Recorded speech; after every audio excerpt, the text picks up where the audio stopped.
ప్రముఖ మలయాళ నటుడు సిద్దికీ ఎట్టకేలకు లైంగిక వేధింపుల కేసులో అరెస్ట్ అయ్యాడు. నవంబర్ 19న ఆయనకు సుప్రీంకోర్టు మధ్యంతర బెయిల్ మంజూరు చేసిన తర్వాత సిద్దికీ అరెస్ట్ కావటం అన్నది ఇప్పుడు మలయాళ ఇండస్ట్రీలో హాట్ టాపిక్గా మారింది.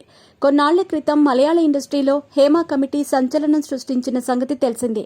ఈ నివేదికలో భాగంగా ఇండస్ట్రీలో పెద్ద మనుషుల ముసుగులో అమ్మాయిలను లైంగికంగా వేధిస్తున్న చాలా మంది ప్రముఖుల పేర్లు బయటపడ్డాయి.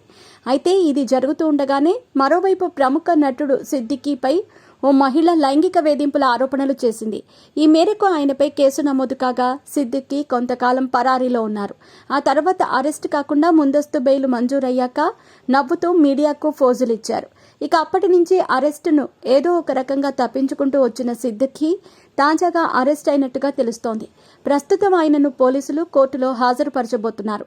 కానీ త్వరలోనే సిద్దికీ మళ్లీ విడుదలయ్యే అవకాశం ఉన్నట్టుగా తెలుస్తోంది.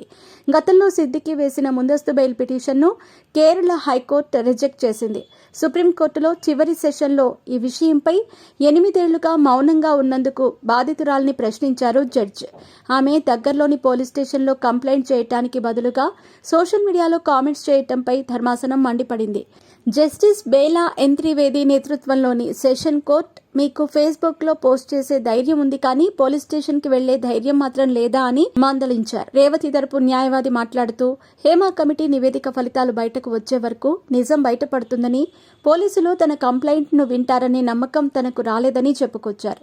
ఇక కొంతకాలం క్రితమే సిద్దికీ తరపు న్యాయవాది రేవతిని ఆయన ఒకసారి కలిశారని, కాబట్టి ఇలాంటి పరిస్థితుల్లో లైంగిక వేధింపులు ఎదురయ్యే ప్రశ్నే లేదని ఆయనను వెనుకేసుకొచ్చారు. గతంలో సిద్దికీ తనపై వచ్చిన లైంగిక వేధింపుల ఆరోపణలను కొట్టిపారేశారు. బాధితురాలితో తన మొదటి మీటింగ్ ఆమె తల్లిదండ్రుల సమక్షంలోనే జరిగిందని గుర్తు చేశారు. పైగా గడిచిన 8.5 ఏళ్లలో లైంగిక వేధింపులకు పాల్పడిన ఘటనలేమీ జరగలేదని చెప్పుకొచ్చారు. అంతేకాకుండా కేరళ పోలీసులకు ఆయన ఒక బహిరంగ లేఖని రాశారు.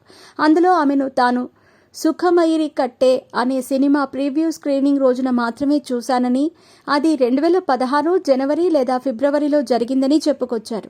అదే రోజు ఆమె తన తల్లిదండ్రుల సమక్షంలో తనతో మాట్లాడిందని, తనపై ఆమె చేసిన ఆరోపణల్లో నిజం లేదని వెల్లడించారు. మరిప్పుడు సిద్దికీ విషయంలో కోర్టు ఏం తేలుస్తుంది అనేది చూడాలి.